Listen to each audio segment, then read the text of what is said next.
Bonjour à toutes et à tous et bienvenue à vous sur Média TV dans On dit tout. Alors notre aliment de la semaine est aussi le nom d'un chapeau. Je suis le melon bien sûr. On en parlera dans quelques instants. Ensuite, changement d'ambiance total pour aller au boulot et parler d'égalité et de parité homme-femme. Nous retrouverons notre femme inspirante qui, elle, n'a pas eu peur de prendre sa place dans un monde d'hommes. Elle est pilote automobile. Hind Abatorab, mesdames et messieurs, est avec nous. Et pour finir, nous allons essayer de trancher pour savoir si les féculents sont bons ou mauvais pour la santé. Eh bien, tout ça en détail ce matin dans On se dit tout. Bienvenue à vous, merci d'avoir choisi Média TV. A tout de suite pour les détails.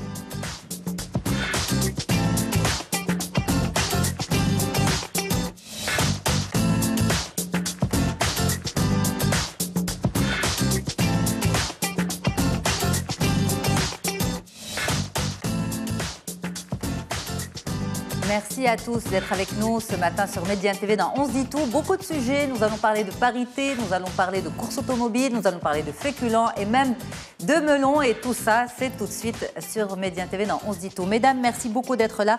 Jihan Andy, vous êtes diététicienne et nutritionniste. Et avec vous, justement, les féculents, surtout le pain. Est-ce que ça fait grossir ou pas? On aura l'occasion d'en savoir un peu plus tout à l'heure. Merci beaucoup d'être là, Marhaba. Merci. Alors, vous êtes consultante, experte en diversité de genre. Fatine Mouline, bonjour. C'est un plaisir de vous recevoir. Merci beaucoup d'être là. Et celle qui est à vos côtés n'a pas eu peur d'être sur, on va dire, le circuit des hommes dans un monde masculin. Elle est triple championne du Maroc. Elle est pilote de course automobile et actuellement la seule femme sur les circuits. C'est vous, Hind Abatorab. Merci beaucoup d'être là. C'est un plaisir de vous recevoir. Alors, mesdames, justement, on a l'habitude de démarrer ce rendez-vous du samedi matin par une petite capsule qui fédère les petits et les grands. Une façon d'apporter de l'information de façon ludique sur ce que nous consommons et sur ce que nous mangeons. Aujourd'hui, la rédaction a choisi pour vous le melon en images et en son. C'est tout de suite.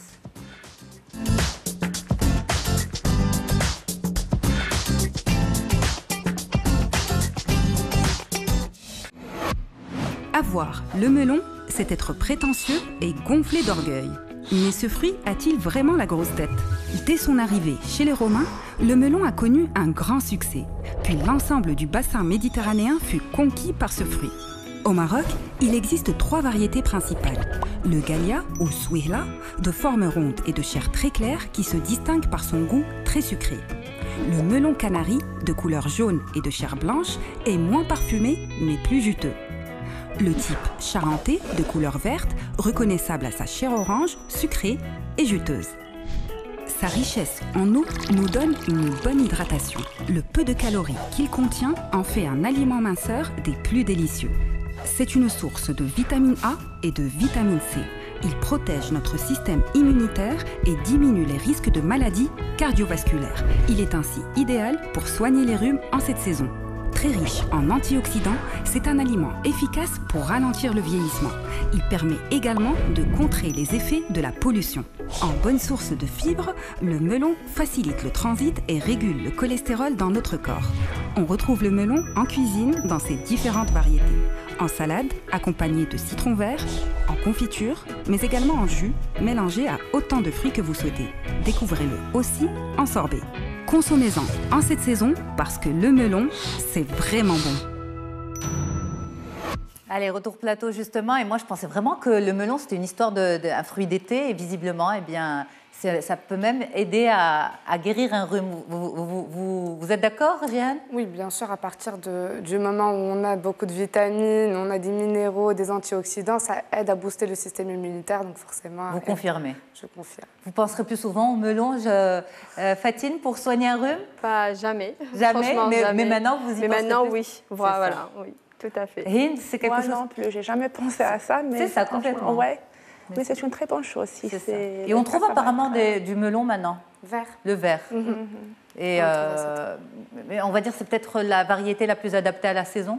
C'est ça. En fait, bon, après, il faut toujours privilégier des aliments de saison parce qu'ils sont plus riches en nutriments. Donc là, en fait, si on pense que ça cure ça permet de traiter, ça ne traite pas d'ailleurs les rhumes, mais ça, en fait, plus on choisit les légumes de saison et les fruits aussi, plus on va avoir une action intensifiée de l'aliment. C'est ça. Donc, choisir le melon, en parlant de melon, le melon vert, celui de cette saison. De cette saison. Parfait. Donc, fin de parcours pour le melon. On passe à autre chose maintenant. On va aller bosser un petit peu. Et ça, c'est avec vous, Fatine Mouline.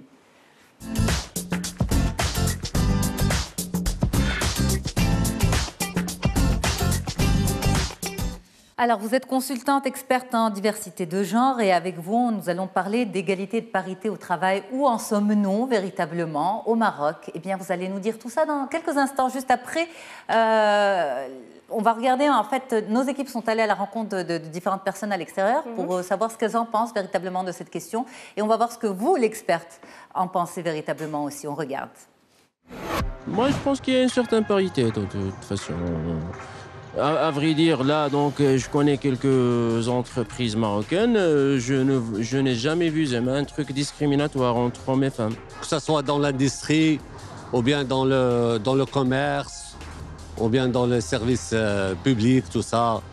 Il n'y a pas encore cette égalité de travail. Je pense qu'il y a une égalité dans le travail par rapport les femmes et les hommes. Il n'y a pas d'inégalité. J'ai toujours vu du sexisme au sein de l'entreprise pour laquelle j'ai travaillé. Et j'étais vraiment contre. On le voit dans le marché de travail aujourd'hui, qu'il y a des places pour les femmes que pour les hommes et que c'est équitable. Bah alors, tranchez pour nous, Fatine, quand même, parce qu'on a oui, non. Alors, c'est oui ou non, parité, égalité ou pas? Les avis diffèrent. Bon, déjà, c'est quoi la parité? La parité, finalement, c'est un principe qui garantit l'égalité, d'accord? Donc, c'est une base sur laquelle partent vraiment toutes les inégalités entre les hommes et les femmes. Alors, pour dire où est-ce qu'on en est aujourd'hui, c'est vrai qu'il y a un long chemin à parcourir pour le Maroc dans ce sens, parce qu'aujourd'hui, le Maroc est classé 133e sur 142 pays en termes d'écart de genre. Ça veut dire quoi, concrètement? Ça veut dire que dans tous les projets ou les programmes aujourd'hui marocains, que ce soit dans le secteur privé ou dans le secteur public, il y a de réels écarts de genre. Par exemple, si on prend le secteur public qui doit être vraiment une locomotive, qui doit jouer un rôle de locomotive dans ce contexte-là, on trouve 40% de femmes fonctionnaires, mais seulement 16% de femmes qui occupent des postes de responsabilité. Alors, si on parle du secteur privé, c'est encore pire parce que, par exemple, dans l'industrie de façon générale, on trouve moins de 1% de femmes qui occupent des postes à responsabilité, 7% de femmes administrateurs, 11% de femmes qui siègent dans des conseils d'administration d'entreprises cotées. Donc tout ça pour vous dire que voilà, il y a des choses à faire. Alors c'est dû à quoi tout ça? Est-ce que c'est une particularité marocaine ou on va dire c'est la tendance générale? Ce n'est pas une tendance générale, mais ça existe même dans d'autres pays, que ce soit développé ou pas. Le Maroc aujourd'hui a enregistré des classements comme ça. C'est peut-être parce que c'est culturel, peut-être parce que c'est dans la mentalité. Et donc il faut faire en sorte de changer ces mentalités, de dépasser ces obstacles et aller de l'avant, bien sûr en instaurant des politiques genre, en instaurant des marqueurs genre qu'on pourra suivre et monitorer, évaluer pour pouvoir dépasser cette phase. Ça pourrait être quoi ces marqueurs? C'est des marqueurs qui donnent une idée précise sur la participation des femmes dans différents niveaux hiérarchiques d'une entreprise. C'est des marqueurs qui donnent le niveau, par exemple, d'instruction des femmes.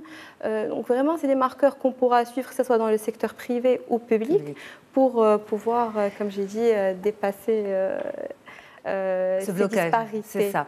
Alors, on va essayer de pousser la réflexion un peu plus loin et on va imaginer qu'aujourd'hui, on va pouvoir créer le déclic chez un chef d'entreprise, chez un manager qui est là aujourd'hui derrière, devant sa télé et derrière la caméra justement, et qui se dit, tiens, finalement, c'est pas normal, je voudrais booster cette question de parité au sein de la structure que je dirige.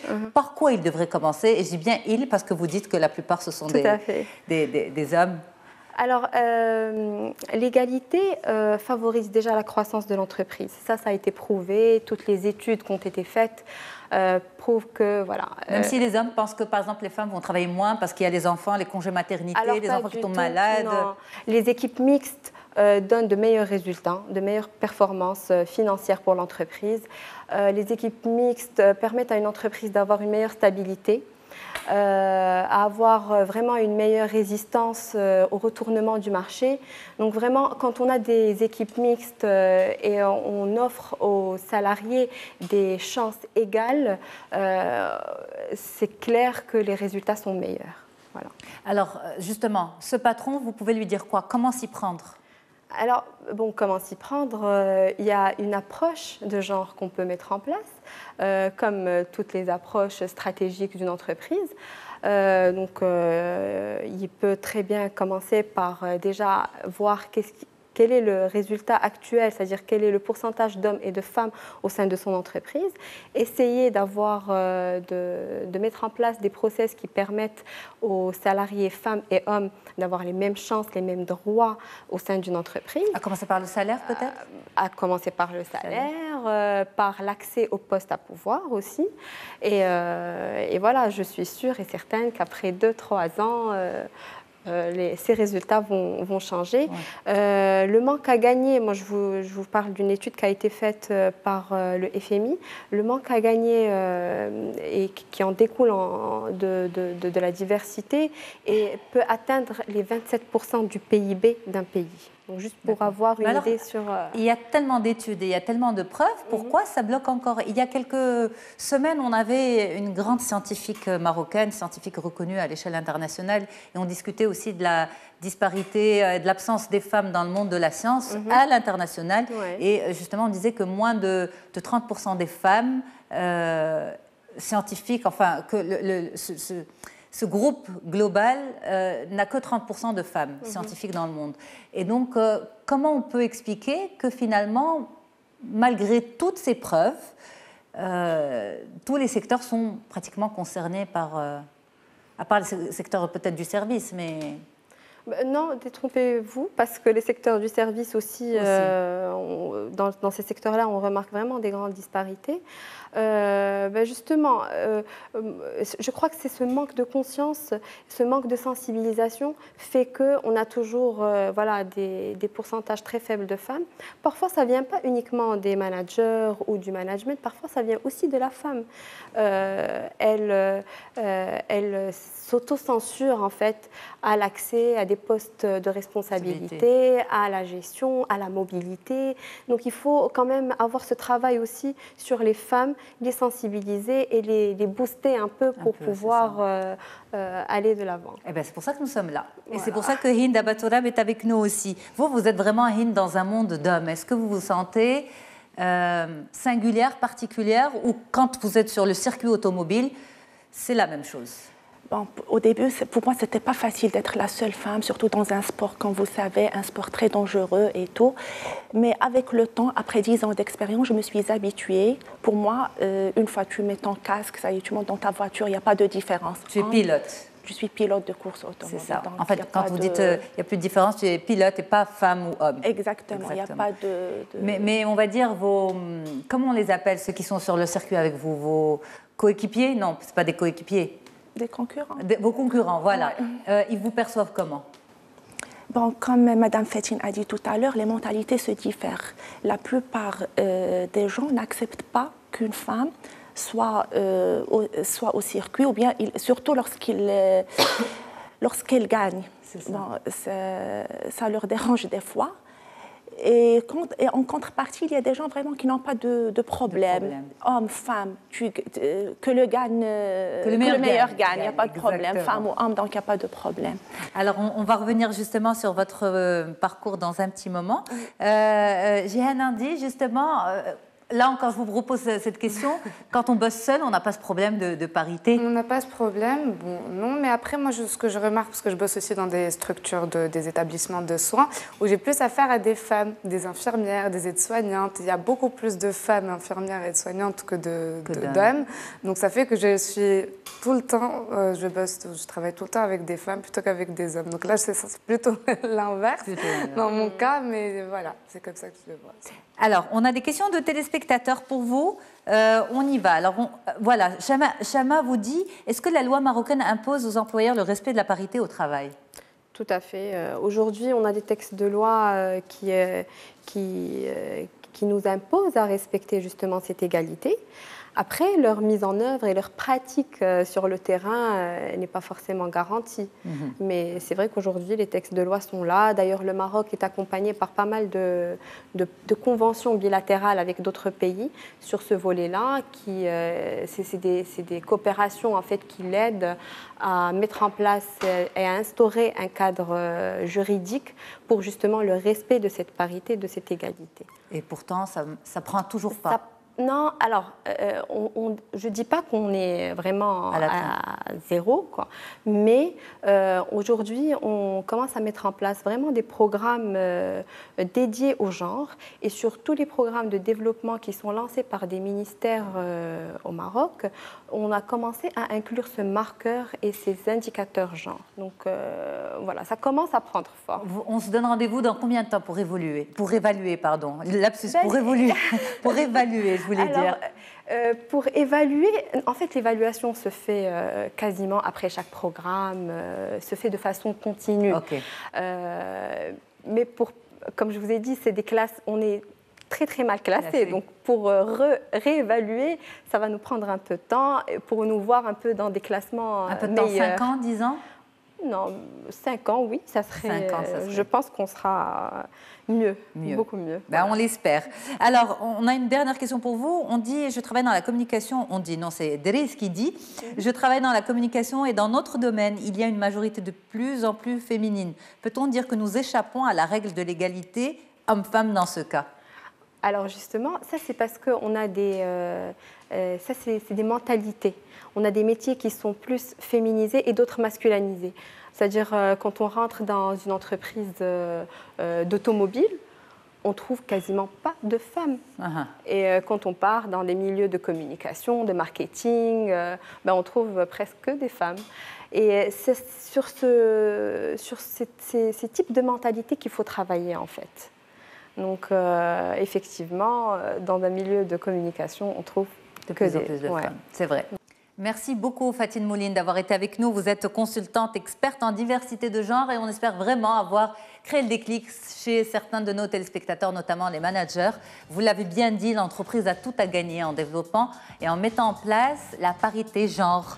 C'est bien dit, parité genre, on dit ça comme ça? Non, la parité. La parité, voilà. Je me disais bien, il y a une redondance quelque part, ça ne sonne pas bien. Merci de me corriger. Alors, on reste ensemble et on marque une courte pause de publicité avant de reprendre la deuxième partie de notre émission. On va aller sur les circuits de course automobile avec notre femme inspirante, Hinda Batsorab. À tout de suite.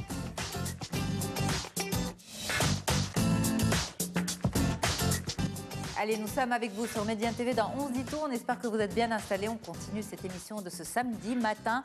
Nous allons parler de féculents dans quelques instants. Est-ce qu'il faut les diaboliser ou au contraire les dédiaboliser? On en parlera avec vous, Jihan Andy. Vous êtes nutritionniste, diététicienne. Nous avons parlé de parité, d'égalité au travail homme-femme. Nous en avons discuté avec vous, Fatine Mouline.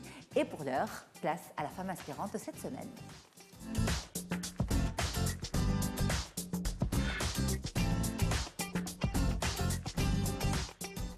Merci beaucoup d'être là, Hinda Batsorab. C'était un plaisir de vous recevoir. Alors, vous êtes une femme sur les circuits des hommes. Vous êtes triple championne du Maroc, pilote de course, et actuellement la seule femme sur les circuits. Qu'est-ce que ça représente pour vous et comment vous pouvez inspirer la jeunesse qui nous regarde? Eh bien, nous allons le découvrir dans quelques instants. Nos équipes sont venues à votre rencontre. Un petit reportage a été réalisé avec vous en toute vitesse et on revient.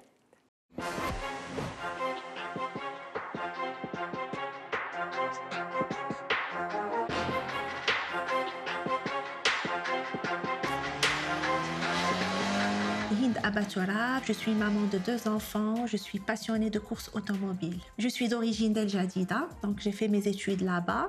J'ai fait la littérature française et après j'ai fait une école française d'enseignement technique et commercial. J'ai adoré ce sport-là depuis mon enfance parce que je suis née dans une famille qui est très passionnée à la course automobile, notamment mon père qui était un grand fan de voitures, de moteurs. Donc j'ai adoré ce sport-là et je l'ai pratiqué une fois j'ai grandi. Piloter, c'est pas conduire une voiture. Donc il faut vraiment avoir beaucoup d'expérience. Ces expériences-là, on ne peut pas les avoir si on reste ici au Maroc. Donc, je suis partie en France pas mal de fois pour faire des formations là-bas. J'ai assisté même à des track days en Espagne. Ça fait 10 ans que je suis pilote de course automobile. Le début était très difficile pour moi. Alhamdoulilah, je me suis classée la première cette année au championnat du Maroc. La même chose que l'année dernière et en 2017 aussi. Donc, ça fait maintenant 3 ans que je suis championne du Maroc. Je suis très contente et très fière d'être la première femme arabe, marocaine et africaine qui s'est classée la première en championnat. Mon plus beau trophée, c'est de voir de la fierté dans les yeux de mon père quand je suis sur le podium. Le message que je peux envoyer à toutes les femmes, c'est qu'il ne faut jamais baisser les bras, rien n'est facile, il faut être courageuse, ambitieuse, il ne faut jamais oublier le proverbe qui dit « quand on veut, on peut ». Eh bien, merci beaucoup d'être là. Hind, et moi, ce qui m'a interpellée aussi dans votre portrait, c'est lorsque vous vous êtes présentée, vous avez dit votre nom, prénom, vous avez dit maman de 2 enfants. C'est, on va dire, la priorité. C'est la famille, c'est tout à fait normal. D'ailleurs, avant de parler de quoi que ce soit, il faut vraiment... Il faut parler de la famille parce que... Mais parce qu'on se dit justement, ce que vous faites, c'est dangereux. Est-ce que vos enfants ont peur pour vous? Est-ce que votre mari s'inquiète pour vous? Est-ce que vos proches s'inquiètent pour votre sécurité? C'est tout à fait normal. Comme vous le savez, la course automobile est un sport qui est très dangereux. J'ai assisté à pas mal d'accidents et même moi j'ai fait pas mal d'accidents, donc automatiquement mes enfants, mon mari, mes parents, ils ont toujours eu peur. Vous ne voulez pas arrêter? Mais non. Franchement je ne veux pas. Parce que c'est le risque du sport. Donc, une fois que j'ai choisi ce sport-là, je l'ai choisi avec les risques, avec les inconvénients et ses avantages aussi. Les enfants étaient déjà là lorsque vous avez choisi ce sport ou pas? Il y avait le grand qui avait 3 ans, une fois j'ai commencé à faire le sport. Bon, au début, il était contre, il me dit « Non, maman, ne pars pas, tu vas faire des accidents, tu vas mourir, tu vas nous laisser seuls, tu vas. Et je lui dis, j'essaie de lui convaincre et de lui dire comme quoi on peut même mourir à la maison, on peut mourir n'importe où. Donc il ne faut pas vraiment être pessimiste. On est entre les mains du bon Dieu. Donc ça vous procure quoi lorsque vous êtes cette vitesse, le fait de piloter la voiture? Vous dites c'est pas conduire, c'est piloter. Ouais. Qu'est-ce que ça vous donne comme sensation? Vraiment, puisque j'aime bien ce sport-là, donc automatiquement, je sens... c'est l'adrénaline? C'est l'adrénaline qui monte, comme vous le savez. C'est le plaisir. C'est le beau moment dans toute ma vie. Le moment où je suis dans la voiture de course et je pilote. Alors, vous êtes triple championne du Maroc, et 3 années consécutives, vous êtes, on va dire, la première, et les autres personnes qui sont avec vous, c'est des hommes. Oui, c'est ça. Donc en fait, vous les laissez derrière. C'est bien ça, vous arrivez la première. Bon, ça vous fait rire, Jeanne, mais c'est ça en fait. Il y a combien de concurrents normalement dans un circuit? Entre une quarantaine et 50 pilotes. C'est ça, donc vous laissez tout ce monde derrière et vous arrivez la première. Oui, normalement. Mais pas tout, parce qu'il faut expliquer une chose, c'est qu'il y a dans la course automobile, il y a 3 catégories, M1, M2, M3. Ça dépend de la capacité du moteur de la voiture. Mais votre catégorie à vous? Mais pour la catégorie, pour ma catégorie, je gagne normalement, je gagne les hommes. Il ne faut pas que je répète ça pour ne pas leur aller, ils ne vont pas aimer, mais c'est la vérité. C'est la vérité. Ils ne sont pas contents à la fin? Pourquoi ils ne vont pas aimer? Mais c'est la vérité, si vous gagnez, vous gagnez. Comme je vous ai dit tout à l'heure, il y a des gens qui acceptent, qui n'ont pas de problème, mais la plupart, ils n'acceptent pas ça. Alors, Autre chose, vous avez des perspectives à l'international. Là, ça fait quelques années que vous pilotez au Maroc, mais là, vous avez envie de passer aux concours internationaux, aux courses internationales. Ouais. C'est pour 2019? C'est pour 2019, Inch'Allah. Alors, c'est quoi l'objectif? Bon, mon but toujours, c'est de lever le drapeau marocain, de présenter la femme marocaine, surtout dans un sport qui est toujours dominé par les hommes, et d'avoir d'autres expériences. Là-bas, c'est pas comme ici, ils sont plus pros, ils sont plus... Donc, j'espère que... Mais est-ce que dans le monde, il y a des sections féminines? Ou c'est toujours que des on va dire, il n'y a pas de section masculine, section féminine, c'est tout le monde concourt ensemble? Le problème, c'est dans ce sport-là, même les femmes sont très rares, même à l'étranger. Elles sont rares. Donc, toujours, il y a un mélange entre hommes et femmes. C'est mixte. Donc, non seulement au Maroc, mais c'est dans le monde entier. Et mon rêve maintenant, c'est d'avoir un plateau féminin. Je me suis dit, pourquoi pas avoir un groupe de femmes qu'on peut participer ensemble et qu'on peut même présenter le Maroc dans d'autres pays. Pourquoi pas? Parce que, par exemple, pour la moto, il y a de plus en plus de femmes, il y a des clubs féminins au Maroc, mais la course automobile, c'est différent. C'est mixte, oui. C'est ça, complètement. Alors, par contre, celle qui vous a aussi poussé, c'est une femme. Votre papa vous a donné l'envie, mais celle qui vous a encouragé vraiment à ne pas baisser les bras, vous lancer, c'est une femme. C'est qui? C'était Madame Saïda Al-Ibrahimi. C'était une ex-pilote. D'ailleurs, c'est elle qui m'a vraiment orientée, qui m'a beaucoup aidée. Parce que pour faire ce sport-là ici au Maroc, au début, c'était pour moi flou.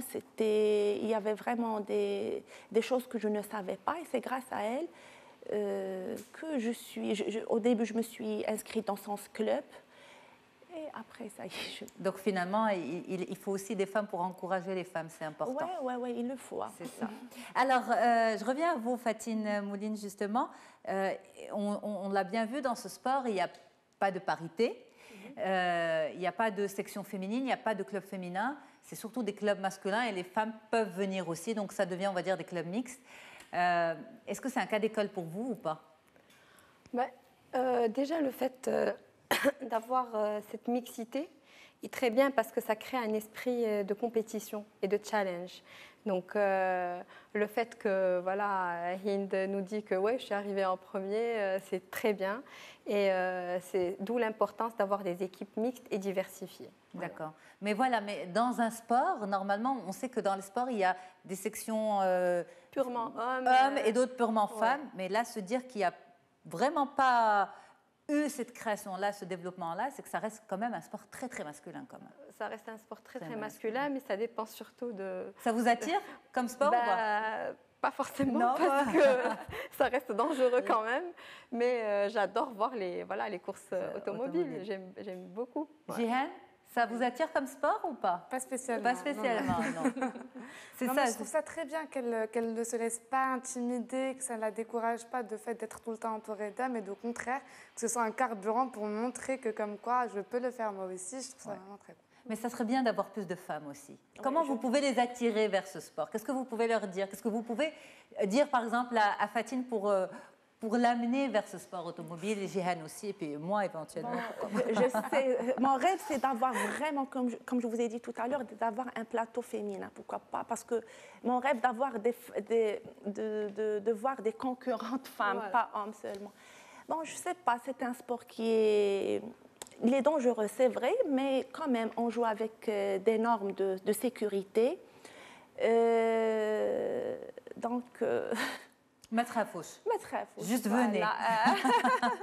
Il faut essayer tout d'abord, parce que de parler seulement, c'est pas... Mais il faut essayer, venir essayer la voiture et piloter un petit peu et vous allez aimer, je suis sûre. C'est pas comme le karting?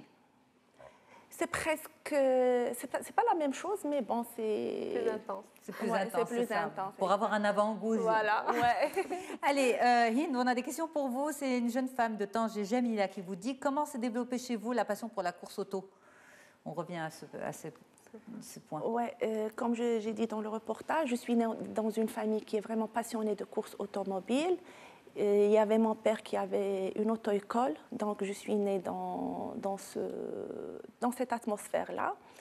J'ai adoré les voitures depuis mon enfance, j'ai adoré les moteurs, j'ai adoré la vitesse et tout. Donc, changer les pneus, tout ça, vous savez faire, bien sûr. Changer les pneus, oui, mais pas plus. Je ne connais pas vraiment beaucoup de... Surtout, c'est mon père qui s'occupe de tout ça. Mais... Aujourd'hui? Aujourd'hui, Par rapport à votre voiture? Oui. Mais par exemple, si vous avez une crevaison sur l'autoroute, est-ce que vous saurez changer le pneu de voiture de votre voiture? Oui, je peux le faire, sans aucun problème. Oui, bien sûr, c'est tout à fait normal. Alors, on a une autre question pour vous, celle de Raja, 28 ans, qui dit: quelles sont les connaissances de base que devrait avoir un pilote automobile pour prévenir les risques liés à ce sport? Donc, malheureusement, ici au Maroc, il n'y a pas de formation. Il n'y a pas de formation. Donc, pour avoir des formations, il faut vraiment partir à l'étranger. Donc, il y a des, comme j'ai dit tout à l'heure, conduire une voiture, c'est pas piloter. Piloter, c'est savoir où freiner. Il faut pas freiner tard, il faut pas freiner tôt. Comment prendre les virages. Comment prendre les virages? Comment on prend des virages? Bon, est-ce qu'il faut les prendre larges ou il faut les prendre au contraire serrés? Il ne faut pas tourner, il faut laisser le volant fixé comme ça. Il ne faut pas le tourner parce que si tu tournes vraiment le volant, automatiquement tu vas perdre des secondes et tu vas perdre du temps. D'accord. Donc il ne faut pas serrer les virages, il faut vraiment les prendre larges. De toute façon, ce sont des techniques qu'il faut voir vraiment, mais je ne sais pas comment les expliquer. Même la conduite normale, c'est ça? Non, c'est pas ça. Enfin, je conduis, mais, mais je ne suis pas une experte des virages, c'est pour ça que je pose la question. Non, les virages, ce n'est pas la même chose. C'est pas la même chose. Par exemple, pour tourner à droite, il faut vraiment prendre carrément la gauche. Il faut vraiment voir... il faut pas, comme j'ai dit tout à l'heure, il ne faut pas tourner le volant comme ça. Il faut laisser le volant comme ça droit. La voiture, comme ça, elle roule vite, elle court vite. Eh bien, parfait. On viendra passer un stage de virage. Ça fait plaisir. C'est ça. Merci beaucoup, Hind, d'avoir été avec nous. On va continuer l'émission. Les féculents, cette fois-ci, on en parle avec vous, Jihan Indi. Alors, on entend tout, et surtout pour le pain et les pâtes aussi. On dit que ça fait grossir, que ce n'est pas bon pour la santé. D'autres disent au contraire que ce qu'il faut faire surveiller, c'est plutôt ce qu'on met dedans. Alors, le vrai du faux dans tout ça, c'est tout de suite.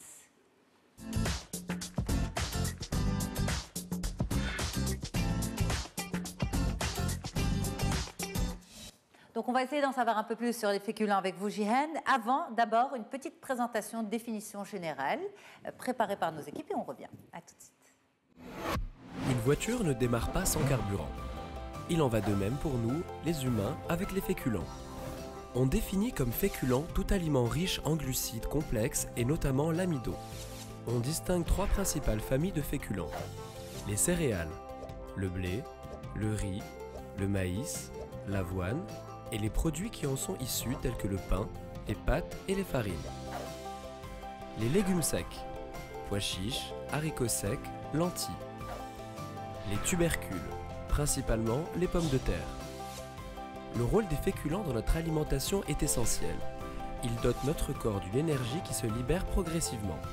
Leur apport riche en fibres, vitamines et minéraux nous garantissent un équilibre alimentaire indispensable à notre santé et notre bien-être.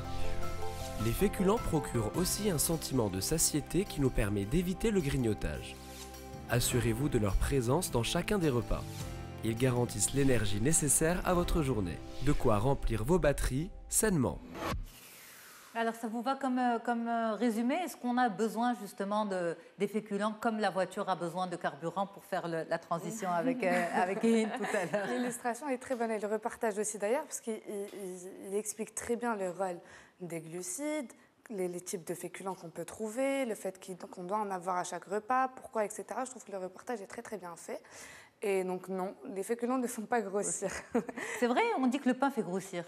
C'est pas le pain qui fait grossir, c'est déjà la quantité de pain qu'on consommait et ce qu'on mange avec le pain, parce que le fameux pain beurre en attendant le repas, surtout quand on est au restaurant, ou alors le pain fromage, pain chocolat ou confiture quand on a des petites fringales, c'est ce qui fait le plus grossir. Si on se tient à avoir une alimentation équilibrée et un apport en féculents, c'est-à-dire en glucides, qui soit adapté à nos besoins, on ne risque pas de grossir. Mais comment on peut connaître nos besoins? Est-ce que c'est la sensation de faim ou c'est autre chose? Non, déjà, il y a les besoins, l'apport énergétique total qui est calculé. Normalement, les glucides, on doit apporter 50%, doit constituer 50% de l'AET, l'apport énergétique total. Ça veut dire que la moitié des apports qu'on amène à notre corps doivent être constitués de glucides. Déjà, ça à côté. Après, il y a, ça dépend, bon, en général, ça tourne autour des 50%, mais ça dépend de la population. Si c'est des enfants, si c'est des adultes, si c'est des seniors, si c'est des sportifs à quel niveau, quel type de sport, etc. Mais en général, c'est autour de la moitié de l'AET. Et donc à ce moment-là, il suffit de choisir aussi le bon type de féculent. Parce que les glucides complexes, c'est bien, mais après, si c'est du pain blanc, il vaut mieux privilégier le pain complet. Et c'est pareil pour toutes les céréales. Tous les types de féculents, c'est choisir la bonne qualité et puis aussi la bonne quantité. Mais lorsqu'on entend des gens dire « moi, il a suffi que j'arrête le pain pour perdre du poids », c'est quand même vrai aussi. Bien sûr, parce qu'on a automatiquement un déficit calorique, ça veut dire qu'on ne mange plus autant de calories qu'avant et on perd du poids. Maintenant, si on enlève le pain et on continue à avoir une alimentation riche, voire même plus riche en certains groupes d'aliments comme la graisse par exemple, on ne risque pas de perdre du poids. En fait, c'est la balance qui fait que, la balance entre l'apport énergétique et la dépense qui fait qu'on va perdre du poids. Ce n'est pas le fait d'éliminer la consommation de pain, c'est le fait d'avoir un déficit calorique tout simplement. Ok, alors quand vous dites ce sont les mauvaises associations qui font grossir ce qu'on met dans son pain, et vous avez donné l'exemple du pain beurre, juste avant le déjeuner ou juste avant le dîner lorsqu'on est au resto notamment, mais par exemple le matin au petit-déj, des tartines de pain, est-ce que c'est de mauvaises associations ou pas? Pain beurre confiture, pain beurre miel, pain huile d'olive, pain fromage, est-ce que c'est bon ou pas? Oui, on peut très bien prendre un bon petit déjeuner avec un bout de pain, avec du fromage, de l'huile d'olive, de la confiture, ce qu'on veut, du moment où ça rentre dans un schéma équilibré. Après, bien sûr, si on prend les féculents consommés en excès, c'est-à-dire entre les repas, ça va aider à une surcharge pondérale par la suite.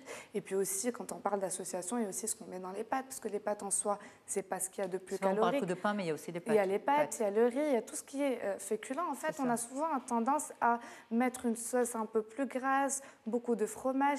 Les pommes de terre ne sont pas très caloriques, mais quand on les frit, à ce moment-là, on va se retrouver à un apport qui est supérieur à ce dont on a besoin, mais en graisse, pas en sucre. Donc c'est surtout ces associations-là qu'il va falloir prêter attention, parce que si on prend un peu de pâte avec une sauce tomate faite maison, avec pas trop de graisse, on évite de mettre trop de fromage. On peut très bien avoir un repas équilibré sans excès, mais c'est surtout ce qu'on met dedans et ce qu'on mange avec. Ok. Alors, est-ce qu'il y a aussi de bonnes associations?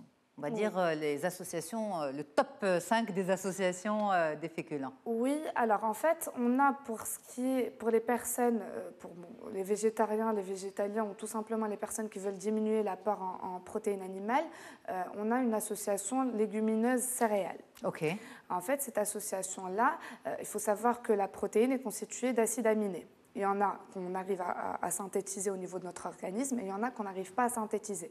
Ces acides aminés essentiels, on est obligé de les apporter par l'alimentation, sinon on se retrouve à être carencé. Okay. Donc ces acides aminés-là, on a aussi dans notre alimentation, dans nos aliments plutôt, des facteurs limitants. Par exemple, si on prend les légumineuses, on n'a pas de méthionine, qui est un acide aminé essentiel, et quand on prend les céréales, il n'y a pas la lysine, qui est un autre acide aminé essentiel.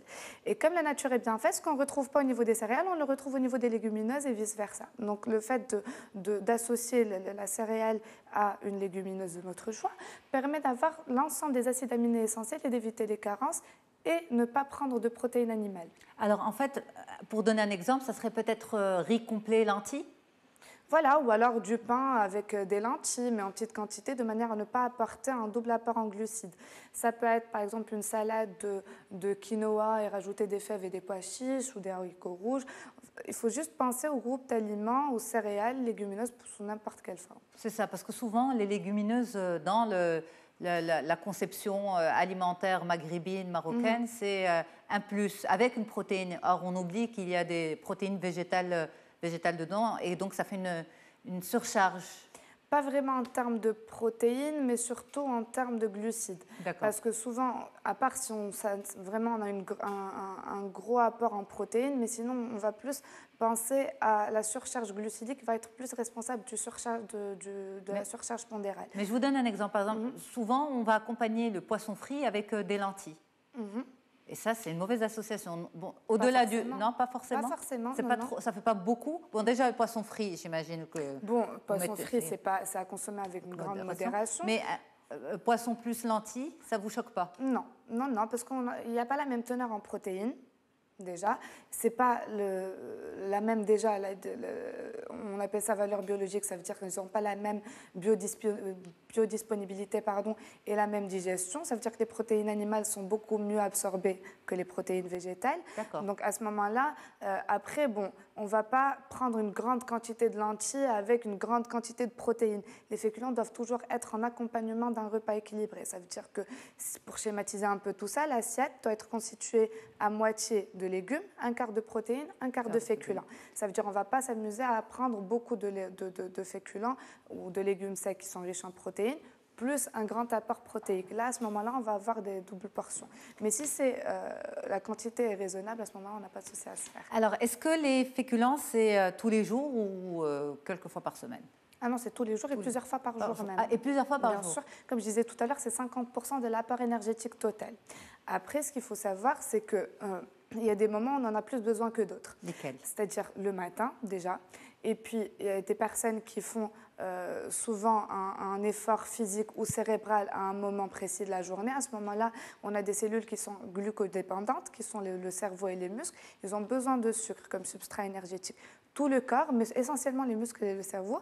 Et à ce moment-là, ça ne ferait pas de mal d'avoir une petite collation à base de fruits secs, quelques sucres, on va dire, rapides, ou suivant, si c'est un sport d'endurance, des féculents qui sont des glucides complexes, histoire d'avoir... C'est pour ça que les coureurs mangent des pâtes. Effectivement, pour avoir un élan d'énergie qui va être diffusé petit à petit.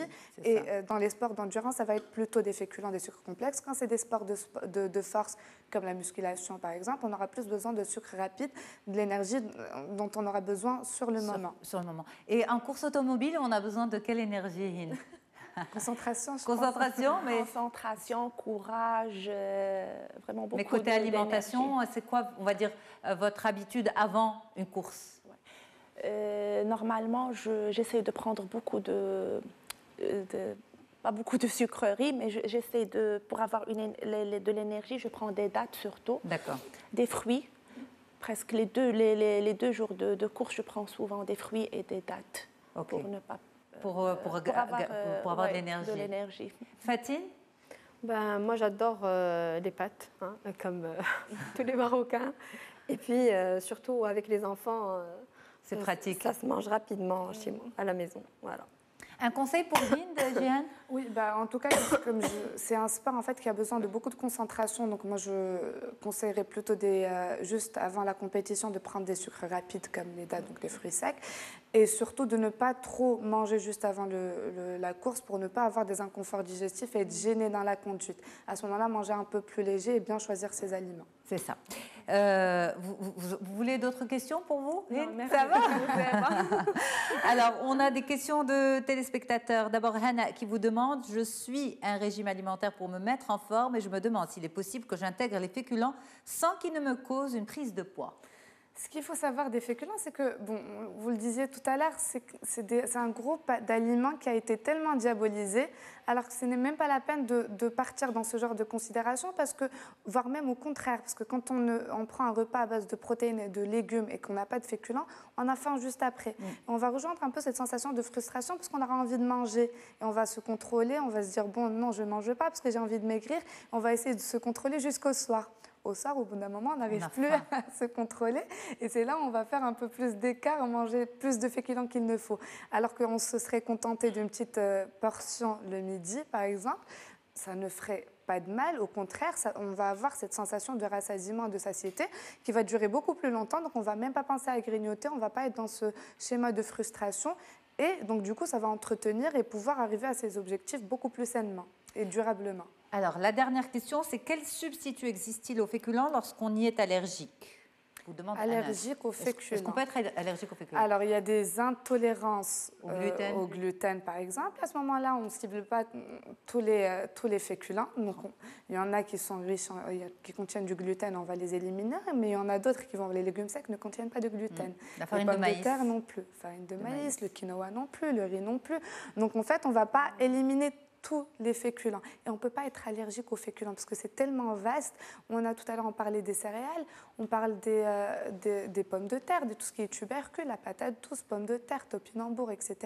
Et les légumes secs. Quand on a une intolérance ou une allergie avérée, c'est-à-dire diagnostiquée, même l'intolérance au gluten, elle doit être diagnostiquée, avérée par des tests biologiques, parce qu'il y en a beaucoup qui s'auto-proclament intolérants au gluten alors qu'ils ne le sont pas. Et puis, il y a aussi la sensibilité digestive.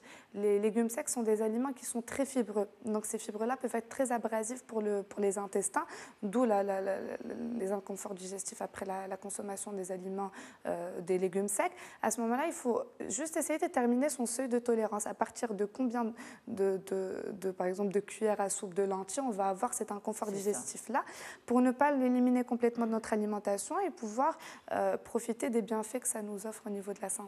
Peut-être une dernière question. Un surdosage de féculents, par exemple, je pense à mélanger pain et pommes de terre. Est-ce que c'est trop pour l'organisme?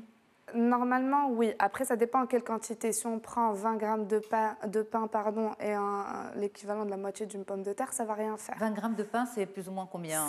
Ça peut faire ça. À peu près. Voilà. Okay. C'est pas beaucoup. Donc, après, bien sûr, si on mange en grande quantité, on aura un excès de sucre et à ce moment-là... Je pensais au tagine marocain de pommes de terre. Pain. Bon, si on prend juste un bout de pain pour saucer et goûter un peu la sauce, ça ne va rien faire. Mais c'est vraiment l'excès, le problème de portion.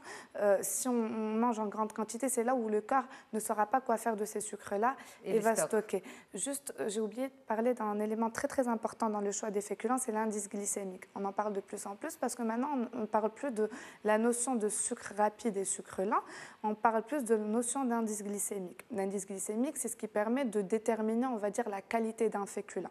C'est la rapidité avec laquelle le sucre va être digéré et avec laquelle on va le retrouver dans le sang. Plus l'indice glycémique est élevé, plus ça veut dire que le corps, l'aliment a été digéré très rapidement. Donc, dès qu'on ingère un aliment qui contient du sucre, on a une hyperglycémie postprandiale, qui est normale. Ça veut dire qu'on a un surplus de sucre dans le sang.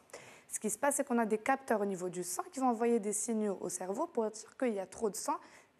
Trop de sucre dans le sang, que c'est pas bon. Donc le cerveau va envoyer un signal au pancréas pour qu'il puisse sécréter de l'insuline. Donc on a tous entendu parler de l'insuline.